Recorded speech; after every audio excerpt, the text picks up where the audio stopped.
When Frank McCourt wrote about his father's death in 1985, he recalled a line by Emily Dickinson, "After great pain, a formal feeling comes." It's a measure of Frank that we celebrate with no formality, but with music and memories and laughter. And since I can't sing or dance, I want to share a memory or two with you. I first met Frank over 20 years ago in Chicago. I was working at the Consulate General of Ireland at the time, and Frank and Malachy had come to town with their show, A Couple of Blackguards. I loved the show, but I really came to know Frank in a restaurant near the Wrigley Building, where we met every Friday for lunch.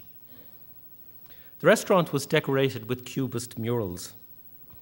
The first time we went in, Frank described the murals as looking like scenes from a demented stomach.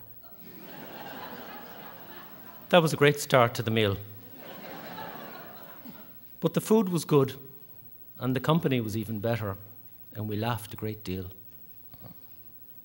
Malachy once quipped that in times of great happiness, it's our sad songs that help the Irish to endure.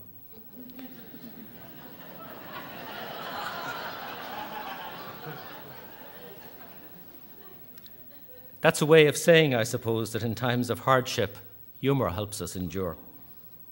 And humour was certainly needed in the Ireland that Frank grew up in.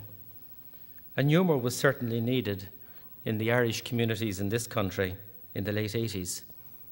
For thousands of undocumented Irish in Chicago, Frank and Malachy's humour, tempered in the hardship they'd experienced, was a tonic, and we loved it.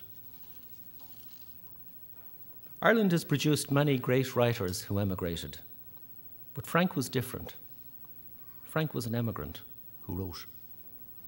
The path he took from Ireland to this country was taken by hundreds of thousands of men and women of his generation. His account of those experiences in his memoirs is even more important because it reflects the experience of thousands of others whose stories are untold. Bill Clinton, speaking at a memorial for Frank in July, said that everyone has a story to tell and each story is unique and important. Frank, better than any, described what it felt like to be an Irish emigrant to the United States in the middle years of the 20th century. Frank could tell a story against himself like almost no one else I've met. He could make you double up with laughter. It's a mark of genuine modesty, and it's a rare mark.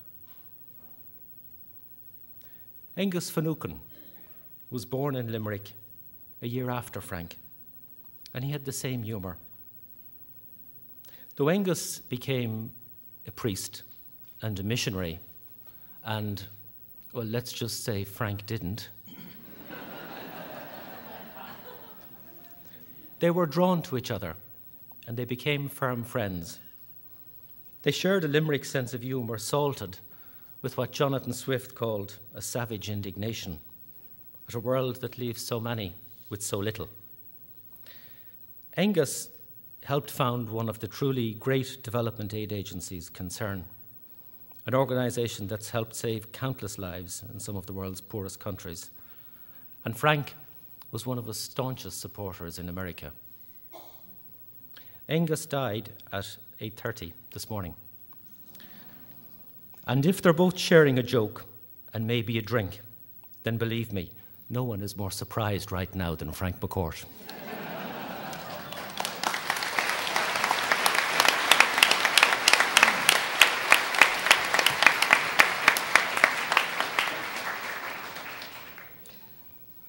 I represent all of the members of First Friday. Only one of us could speak, and I got elected.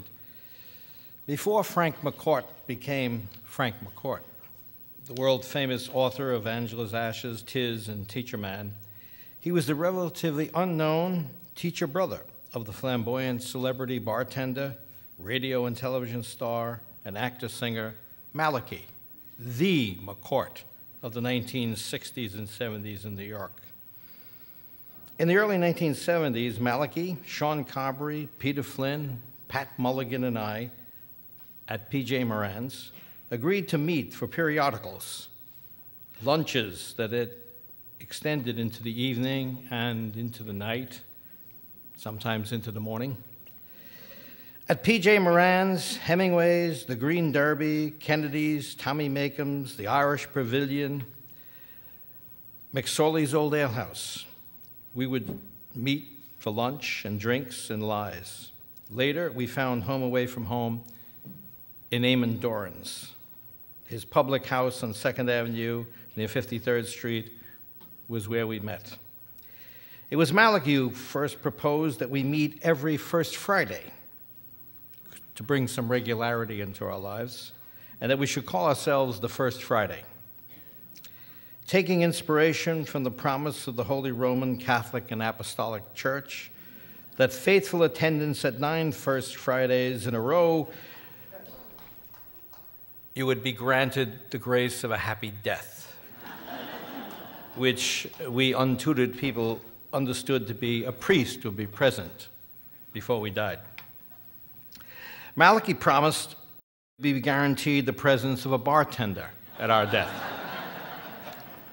Later, he issued a second, more Zen-like bull about this. He said, "Do 9 First Fridays in a row, and you get to do 9 more." Our original group changed and expanded through the years. We welcomed Irish ambassadors and consuls general, even a few press officers. We were graced by writers like James T. Farrell, Dennis Smith, Tom Flanagan, Tom Keneally, and Bill Kennedy, the Bard of Albany, to whom we made a pilgrimage courtesy of Peter Quinn in 1984.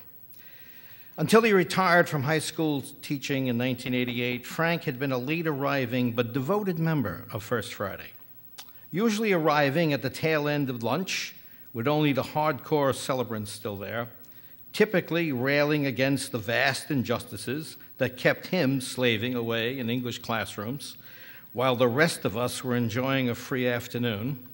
Frank would sip his pint of Guinness, eat any food left unfinished by anyone else, and entertained us with tales of his life and hard times. The more miserable the story, the more we convulsed with laughter. Long before the world fame came, Frank was a gifted storyteller who kept his friends enchanted with his tales of sorrow and woe. Almost all of Frank's stories were complaints against the fates that thwarted his happiness. But it may be that a key to Frank can be found in what his mother Angela said to Malachy at a holiday dinner to which Frank was invited but failed to come despite while he was separated and living alone in Brooklyn. Angela said, "Ah, you know that fella. He's only happy when he's miserable."